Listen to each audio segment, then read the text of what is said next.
जी sir. Good morning friend. Good morning. आज अर्थव्यवस्था में के अर्थशास्त्र क्वेश्चन में हम देखेंगे भारतीय अर्थव्यवस्था की मूल विशेषता। इससे पहले टॉपिक था, हमने बताया था भारतीय अर्थव्यवस्था का अर्थ एवं संरचना। मतलब मैंने बताया था भारतीय अर्थव्यवस्था का अर्थ क्या है, उसकी संरचना किस किस रूप में बनी। मैंने बताया था कि भारतीय अर्थव्यवस्था का अर्थ हम उन चीजों से लगाते हैं जिन लोगों को भोग करते हैं। बताया था तकनीकी रूप से, मतलब एक कानूनी, एक संस्थागत रूप से जो लोग उन चीजों को निर्माण करते हैं और भोग करते हैं। जैसे कि बताया था आपके लिए, किसी ने स्कूल खोला, उसका बच्चों को पढ़ाने का एक सेवा प्रदान की गई थी। किसी फैक्ट्री बनाई, उसको फैक्ट्री में मतलब बहुत से प्रोडक्शन का उत्पादन किया, मार्केट में बेच दी, सेवा की। तो जिन जिन चीजों ने बताया था, स्कूल, कॉलेज, हॉस्पिटल, सेवाएं, मतलब वस्तुएं इतनी सारी चीजों का उपयोग करती हैं, उससे हम अर्थ प्रोवाइड करते हैं।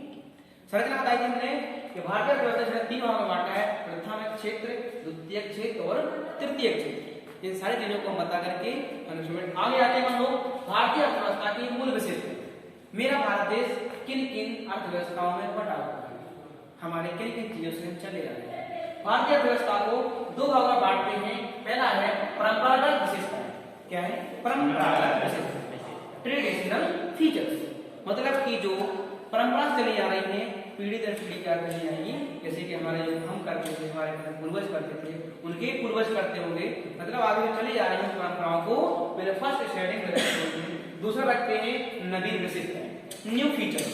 मतलब कि जो नई विशेषताएं हैं उनको हम कहते हैं क्या क्या क्या है ये विशेषताएं। तो इसमें सबसे पहले देखते हैं कृषि की प्रधानता। मतलब कि जो ट्रेडिशनल है, बल्कि परंपरागत विशेषता में आता है कृषि की प्रधानता। अपने भारत देश में सबसे पहले कृषि का ही विकास। पहले हम कृषि थी, पहले हमने खाना को उसमें तकनीकी लाई हम खेती को और किस तरीके से किया है, हमें कृषि के बारे में आगे बढ़े। पहले हमने गेहूं को देखा, फिर जौ पकड़ा, फिर हम अलग टाइप के खेतों से, फिर मैंने मतलब पहले अपने छोटे छोटे खेतों को करते थे। धीमे धीमे मैंने पत्थरों से, धीमे धीमे मैंने एक लकड़ी का हल बनाना स्टार्ट कर दिया है। मैंने हल से खेती, धीमे धीमे क्या होता है, जैसे जैसे मेरी पंचवर्षीय योजना बढ़ती गई और विकास हुआ, मेरे पास भारी मशीनें भी हमारे पास आ गई हैं। खेती में उन्नत किस्म के बीज हमारे पास आ गए हैं, कई प्रकार की मशीनें आ गई हैं। नदी तालाबों से करते थे, हमने ट्यूबवेल से निकाल देता हूँ पानी, जमीन से बोर करके निकाल देता हूँ। मतलब कि आप खेती का स्तर इतना बढ़ चुका है और उसी प्रकार से पॉपुलेशन, जनसंख्या भी बढ़ती जा रही है। तो मतलब कि परंपरागत खेती में सबसे पहले कृषि प्रधानता देखते हैं कि मेरा भारत देश सबसे पहले कृषि पर ही आश्रित है। तभी मैं कहता हूँ कि मेरा भारत देश एक कृषि प्रधान देश है। इसमें मतलब कि 30% खेती की जाती है, मतलब 30% पे आबादी रहती है और 70% पे क्या होती है, खेती। मतलब अलग अलग क्षेत्रों में अलग अलग खेती की जाती है। आगे आते हैं नंबर 2 पे ग्रामीण अर्थव्यवस्था। हम एक बात के साथ मानते हैं कि मैं पहले अमीर से गरीब नहीं बना था, गरीब से ही मैं अमीर बना। मैं डायरेक्ट, मेरे भगवान ने मेरे को जन्म एक शहर में जन्म नहीं दिया था, मतलब हम एक ग्रामीण में क्षेत्र में ही जन्मे हुए थे। तो फिर हमारा वहां पे हम लोगों ने तकनीकी को अपनाया, उस चीज को डेवलप किया, हमने समझा उस चीज के लिए, और बढ़ते बढ़ते मैं ग्रामीण क्षेत्र से एक शहरी क्षेत्र की ओर बढ़ते आ गया। तो मतलब कि मेरे भारत देश की जो परंपरागत विशेषता में आता है ग्रामीण अर्थव्यवस्था। मतलब कि अधिकतर सबसे ज्यादा लोग, मैं कहता हूँ आपके लिए कि मैं मानूंगा कि बाकी 40% लोग ही, और उससे भी कम, लगभग 40 से 30% के लोग ही शहरों में रहा करते हैं। बाकी अपनी जो आबादी है 50 से 60% लोग गाँव में रहते हैं। कहते हैं कि मेरा भारत देश सबसे ज्यादा निवास करता है, वो गाँव में निवास करता है, शहरों में कम निवास करता है। आपको मालूम है कि तो शहर एक है, लेकिन ऐसे ऐसे बड़े गाँव कितने हैं, बल्कि बहुत सारे। मतलब कैसे मानते हैं कि ग्रामीण अर्थव्यवस्था ही क्या है, भारत को डेवलप करने में। तो सबसे पहले मैं ग्रामीण अर्थव्यवस्था को संभालूंगा, फिर अपन आगे की ओर बढ़ते जाता है। परंपरागत विशेषता में तीसरा आता है प्रति व्यक्ति निम्न आय। हमारे भारत देश की अर्थव्यवस्था में आती है प्रति व्यक्ति निम्न आय। मालूम है भारत देश की प्रति व्यक्ति आय दवा कितनी हो सकती है अभी प्रेजेंट टाइम में? 400 से 500, बहुत से बहुत हजारों की है कि नहीं? लेकिन जो मैं आपको बताऊं प्रति व्यक्ति आय क्या करते हैं, कैसे निकालते हैं कि जब भारत की पूरी जो जीडीपी है, मतलब कि जो आय, राष्ट्रीय आय में से जो जनसंख्या का क्या कर देंगे, डिवाइड कर देंगे, प्रति व्यक्ति आय के पास निकल आए। मतलब जो अपनी भारत की राष्ट्रीय आय है उसमें अपनी जनसंख्या डिवाइड कर देंगे तो प्रति व्यक्ति आय में निकल आई कितनी व्यक्ति की आय हो सकती है। मतलब कि प्रति व्यक्ति निम्न है। भारत देश में जो प्रति व्यक्ति आय है वो निम्न है। मालूम है, एग्जाम्पल देता हूँ, कोई इंसान अगर नौकरी करता है, जॉब करता है और उसके लिए कम सैलरी दी जाए तो वो धीमे धीमे ग्रो कर पाएगा, और उसको ज्यादा सैलरी दी जाए तो वो जल्दी से ग्रो हो जाता है। मतलब कि वो नौकरी करेगा प्लस दूसरा एक बिजनेस भी खोल सकता है, जो भी उसके मन में आए। इसी प्रकार भारत देश के जो व्यक्ति हैं, प्रति व्यक्ति उनकी आय क्या है, बिल्कुल निम्न है, इसलिए धीमे धीमे ग्रोथ कर पाते हैं, उनका समय बीत जाता है। इसी प्रकार अपने भारत देश में प्रति व्यक्ति निम्न आय है, पूंजी की कमी। हमने आपको बताया था बेरोजगारी में टॉपिक उठाता मैं समझाया था आपके लिए कि बेरोजगार व्यक्ति किसे कहते हैं, उसके पास दिमाग में थॉट आते हैं कि मैं इस तरीके से काम कर लूंगा, मैं उसके योग्य भी हूँ, लेकिन लास्ट में उसके पास क्या किया जाती है, ऑप्शन पूंजी की कमी हो जाती है, जैसे वो पीछे मतलब उसके पास खूब मेहनत है, हर प्रकार से उसके पास साहस है, हर जुटाने के लिए जमीन सब कुछ है, तो उसके पास एक चीज नहीं है, क्या नहीं है, अपने पास पूंजी की कमी होती है।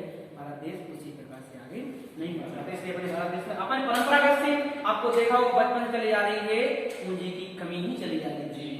आज मेरे पास थी कमी, आगे चल के मेरे पूर्वज के पास कमी थी, आगे चल के उनके पास भी कमी थी। पहले मेरे पास चवन्नी अठन्नी 1 रुपए 2 रुपए में काम किया करते थे, थोड़े लेवल बढ़ चुका है, तो उस लेवल से दुनिया भी आगे बढ़ चुकी है, इसलिए वो अठन्नी चवन्नी के ही बराबर में मान लेंगे।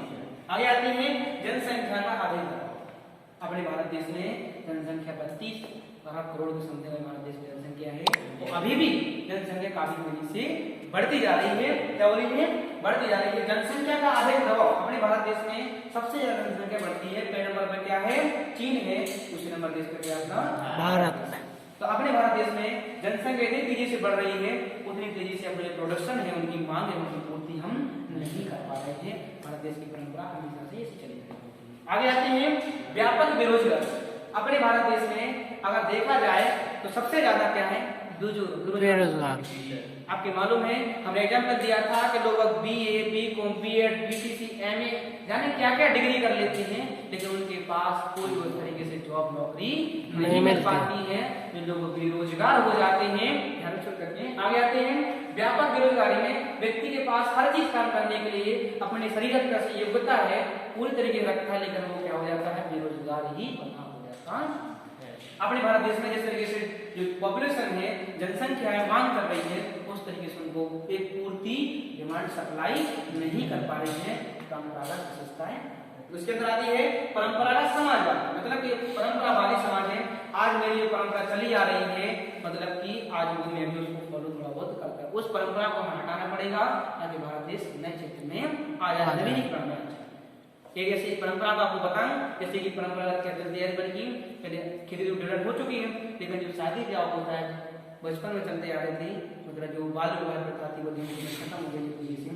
तो इसी प्रकार जब परंपरावादी कुछ ऐसी परंपराएं हैं अपने समाज में, तो उनकी वजह से समाज में जो व्यक्ति झगड़ा रहता है उससे बाहर वो निकल नहीं पा रहा है, और मेरा भारत देश उसी में हुआ है।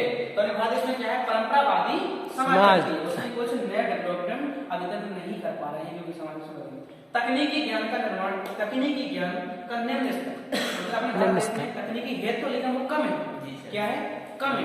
अपने भारत देश में जब कोई विदेशी लोग सर्च कर लेते हैं, उसके बाद हमारे देश में वो आता है, इसकी कोई वैल्यू नहीं बचती है, होता नहीं इस तरीके से। भारत देश में तकनीकी ज्ञान कम है। अपने मतलब कि जब अपनी तकनीकी अपनाते हैं तो अपने जो खुद की चीज बनाई हुई बेकार लगती है, और विदेश की जो चीज आती है वो हमें अच्छी लगती है, अच्छी लगती है, तो क्या होती है, भारत देश की जरूर हो जाती है। अगर हम अपने देश की बनाई हुई चीज अपने खरीदेंगे तो देश अपना बढ़ेगा नहीं? जी सर। विदेशी कंपनी क्यों करेंगे? तो विदेश में अपन बढ़ेगा, अपन क्या करेंगे, विदेश में जाकर करेंगे तो, लेकिन अपने भारत देश में क्या है, तकनीकी ज्ञान का निम्न। हमने बताया था आपके मतलब बेरोजगारी में दोषपूर्ण शिक्षा पढ़ाना। अपने भारत देश में जो शिक्षा पढ़ाने वो किताबी ज्ञान है, किताबी नॉलेज है, व्यवहारिक ज्ञान नहीं है, केवल क्या है, इसी प्रकार क्या है, तकनीकी ज्ञान का निम्न स्तर। अपने भारत देश में तकनीकी अपनाई जाती है, जो टेक्निकल काम अपनाई जाती है, वो क्या है, अपने निम्न स्तर। आगे आते हैं परिवहन व संचार साधनों का अभाव। अपने भारत देश में आपको पहले बताया था हमने